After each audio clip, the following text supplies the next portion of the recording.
आपको मौका क्यों दिया गया था? आपको मौका इसलिए दिया गया था क्योंकि कांग्रेस पार्टी ने गलत काम किए होंगे, तभी तो आपको लाया गया सत्ता में। अब आप ये गिना रहे हैं कि हाँ, इन्होंने ये किया वो किया, अपनी नहीं बताएंगे। अभी तो आपने रेलवे बिकते देखा है, एयर इंडिया बिकते देखा है, BSNL बिकते देखा है, MTNL बिकते देखा है। थोड़ा और मौका दीजिए, जो अंदर पहन के आए हैं उसे भी बिकवा देंगे मोदी जी, समझ रहे हैं? तो मौका तो देके देखिए इन्हें एक बार और इन्हें मौका दिया ना तो ये जो शर्ट पहने हुए देखे ना, ये शर्ट भी उतरवा देंगे मोदी जी। सबसे बड़ा विभाजन तो आपने अपने देश का ही कर दिया है। हिंदुओं को बांट दिया है, उनको दलित के नाम पे, शूद्र के नाम पे, वैश्य के नाम पे, ब्राह्मण के नाम पे, क्षत्रिय के नाम पे। मुस्लिमों को बांट दिया, सिखों को बांट दिया, ईसाइयों को बांट दिया। सबसे बड़ा देश को बांटने का काम तो आपने किया है। भारत के क्रांतिवीरों ने, भारत के स्वतंत्रता सेनानियों ने आजादी के लिए संग्राम लड़ा। पूरा देश जानना चाहता है कि किस तरीके से काकोरी कांड जैसी घटनाएं जो हुई थी इस देश के अंदर, किस तरीके से चंद्रशेखर आजाद के लिए अंग्रेजों ने टीम का गठित किया, किस तरीके से भगत सिंह, राजगुरु और सुखदेव को फांसी के फंदे पर लटकाया गया। ये पूरे देश को पता होना चाहिए, ये इतिहास को पता होना चाहिए, क्योंकि वो हमारे देश के क्रांतिवीर हैं, जिन्हों के खातिर आज आप और मैं खड़े हुए हैं। वरना किसी अंग्रेज के घर में आज आप भी और मैं भी दोनों उनके जूते और चप्पल साफ कर रहे होते। मोदी जी ने घोषणा की है कि 14 अगस्त को हर साल विभाजन विभीषिका मनाई जाएगी, आप क्या कहेंगे इस पर? देखिए, मैं आपको बता दूं, मोदी जी विभाजन चलिए हुआ तो वो पाकिस्तान का किया, ठीक है। 1966 में जो ताशकंद समझौते की बात हुई थी वो नहीं हुआ, उसके चलते लाल बहादुर शास्त्री जैसे प्रधानमंत्री को हमने खो दिया, ठीक है। लेकिन सबसे बड़ा विभाजन तो आपने अपने देश का ही कर दिया है। हिंदुओं को बांट दिया है, उनको दलित के नाम पे, शूद्र के नाम पे, वैश्य के नाम पे, ब्राह्मण के नाम पे, क्षत्रिय के नाम पे। मुस्लिमों को बांट दिया, सिखों को बांट दिया, ईसाइयों को बांट दिया। सबसे बड़ा देश को बांटने का काम तो आपने किया है। एक बयान और एक ऐसा स्टेटमेंट, और कल किसानों को भी बांटा है मोदी जी ने, आपने सुना होगा। उन्होंने ये कहा है कि नई जो जनरेशन आएगी उसको कैसे पता रहेगा कि कैसे विभाजन कैसे हुआ था, क्या उसमें रहा है।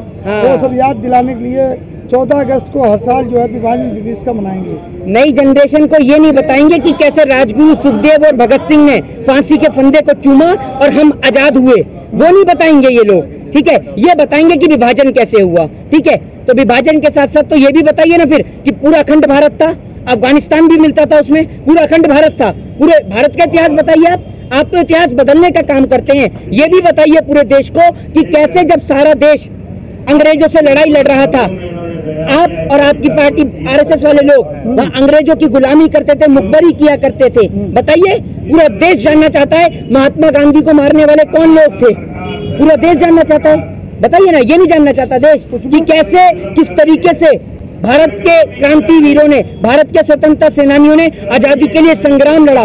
पूरा देश जानना चाहता है कि किस तरीके से काकोरी कांड जैसी घटनाएं जो हुई थी इस देश के अंदर, किस तरीके से चंद्रशेखर आजाद के लिए अंग्रेजों ने टीम का गठित किया, किस तरीके से भगत सिंह, राजगुरु और सुखदेव को फांसी के फंदे पर लटकाया गया। ये पूरे देश को पता होना चाहिए, ये इतिहास को पता होना चाहिए, क्योंकि वो हमारे देश के क्रांतिवीर हैं, जिन्हों के खातिर आज आप और मैं खड़े हुए हैं। वरना किसी अंग्रेज के घर में आज आप भी और मैं भी दोनों उनके जूते और चप्पल साफ कर रहे होते। ये बोलने की आजादी उन्होंने हमें दिलाई है। उन्होंने मेन जोर जो दिया है नेहरू जी की कमियों पर दिया है। हाँ, जो नेहरू ने कमियां की हैं, नेहरू ने तो मोदी जी का बस नहीं चल रहा है। वो तो यूं भी कहते हैं कि नेहरू ने सबसे बड़ी कमी तो ये कर दी कि भाला फेंकने में तो मैं भी माहिर था, लेकिन भाला जो है वो नेहरू ने छीन लिया, मैं खाली लंबी लंबी फेंकता रह गया। वो तो उनका बस नहीं चल रहा, ये भी कह देंगे वो। आप हर बात के लिए नेहरू नेहरू नेहरू, एक बार नेहरू से ऊपर जाके 1 to 1 ही कर लीजिए ना। जब आप ऊपर तक पहुंच ही सकते हैं, मंगल तक, तो और थोड़ा ऊपर पहुंच जाइए, डायरेक्ट 1 to 1 कर लीजिए। आपको मौका क्यों दिया गया था? आपको मौका इसलिए दिया गया था क्योंकि कांग्रेस पार्टी ने गलत काम किए होंगे, तभी तो आपको लाया गया सत्ता में। अब आप ये गिना रहे हैं कि हाँ, इन्होंने ये किया वो किया, अपनी नहीं बताएंगे। आप ऐसे हिंदुस्तान बेच रहे हैं जैसे आपके बाप को हिंदुस्तान दहेज में मिला हो कि बेचते चलो बेचते चलो। आप 10 चीज छोड़िए, 5 बता दीजिए ऐसी चीज जो हिंदुस्तान में बनी हो। बिकने वाली बहुत सारी हैं। कल मोदी जी ने ये कहा था अपने भाषण में जी कि 70 साल की जो कमियां हैं उनको भी 7 साल तो हुए हैं, कुछ मौका और दो तो पूरी। हाँ बिल्कुल बिल्कुल दीजिए मौका। अभी तो आपने रेलवे बिकते देखा है, एयर इंडिया बिकते देखा है, BSNL बिकते देखा है, MTNL बिकते देखा है। थोड़ा और मौका दीजिए, जो अंदर पहन के आए हैं उसे भी बिकवा देंगे मोदी जी, समझ रहे हैं? तो मौका तो देके देखिए इन्हें एक बार और इन्हें मौका दिया ना तो ये जो शर्ट पहने हुए देखे ना, ये शर्ट भी उतरवा देंगे मोदी जी। बाकी देश में कुछ रोजगार तो दे ही रहे हैं। कहाँ बेची है भाई साहब जी? क्या मोदी जी ने अपनी सदरी बेची थी, जो किसी राजनेता ने, किसी बड़े राजनेता ने उनको दान दिया था, गिफ्ट किया था, उसको बेचकर उन्होंने देश के लिए लगाया है। तो मैं कहता हूँ आप बात ही नहीं समझे, ये बेचने में तो बहुत बड़े वाले माहिर हैं। चाय बनाई नहीं है, बेचने का काम किया है, और चाय बेचते बेचते इतना एक्सपीरियंस आ गया कि चाय के साथ साथ देश भी कैसे बिकता है इसका भी पूरा तजुर्बा नरेंद्र मोदी के पास में है। और इसका सबसे बड़ा कारण पता है क्या है? लाल किला हो चाहे संसद भवन हो, जो मुंह में आए बक दिया, क्योंकि कोई पूछने वाला नहीं है कि आपने क्या बोला क्या नहीं बोला। कोई पूछने वाला नहीं है उनसे कि आप क्या बोलते हैं क्या नहीं बोलते हैं।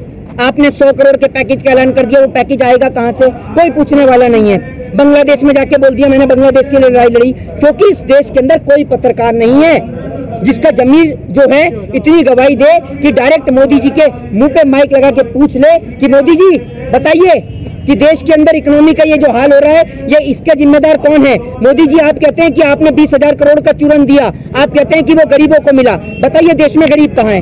हर आदमी से पूछो वो कहता है गरीब को मिला, गरीब को मिला। जरूरत इसलिए नहीं पड़ती है कि हर समय 1 महीने बाद मोदी जी मन की बात कर तो देते हैं। आप भी करिए ना आके मन की बात। उनकी मन की बात सुनने के लिए प्रधानमंत्री बनाया था या अपनी मन की बात सुनाने के लिए प्रधानमंत्री बनाया था, ये बताइए। अच्छा, कल पीएम साहब ने ये भी तो कहा है कि 1857 से जो कानून में खामियां थी उनको हमने दूर किया है। 1857 की विद्रोह क्रांति किसने करी थी?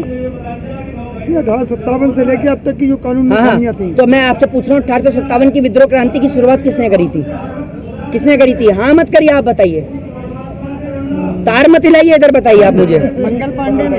अरे आप इनसे पूछो तो ये बताते हैं। आप एक बात बताइए, शुरुआत करी थी उन्होंने, बिगुल फूका था, नेतृत्व किसने किया? गांधी जी ने। गांधी जी ने किया था। कौन से स्कूल से पढ़ के आए हैं भैया? भाजपा आरएसएस का इतिहास पढ़ के आते हैं? बहादुर शाह जफर ने, ठीक है। और किसके लिए किया था? साथ में कौन कौन था? नाना पटोले, ठीक है, नाना साहेब, ठीक है, और कौन था? मोदी जी ने 1857 बोल दिया। जैसे आप एक मिनट सुनिए, जैसे आप नहीं बता पाए ना कि 1857 की विद्रोह क्रांति का बिगुल किसने फूका, नरेंद्र मोदी जी से ये पूछ लेंगे ना कि 1857 की विद्रोह क्रांति थी क्या, तो अगर वो मोदी जी बता देना खड़े होकर, मोदी जी से जितने भी पत्रकार इंटरव्यू लेते हैं ना, सारे प्री प्लान लेते हैं, स्पीचेस पहले तैयार रखी रहती हैं, 10 दिन पहले उनके पास क्वेश्चन पहुंचाते हैं, तब वो सवाल करते हैं। और क्या सवाल करते हैं? पत्रकार पूछते हैं। बड़ा दुर्भाग्य और आप लोगों से निवेदन है, ये तो आप लोगों का शुक्रिया है कि ये आप इन बुजुर्गों को दिखा रहे हैं, किसानों को दिखा रहे हैं, तो आप लोगों का तहे दिल से दोनों हाथ जोड़ के मैं आप लोगों का एहसानमंद हूँ कि आप कम से कम अपने प्लेटफॉर्म के माध्यम से किसानों को दिखाने का काम कर रहे हैं। वरना आप लोग जानते हैं कि नेशनल मीडिया के पत्रकार क्या पूछते हैं? वो पूछते हैं कि मोदी जी आप जेब में पर्स रखते हैं नहीं रखते हैं। अरे मोदी जी के पर्स रखने से आपको क्या फर्क पड़ता है? आप ये पूछिए ना मोदी जी से बेरोजगारी कैसे हो रही है देश में, देश के अंदर महिलाओं के साथ बलात्कार अत्याचार हो रहे हैं, वो क्यों हो रहे हैं?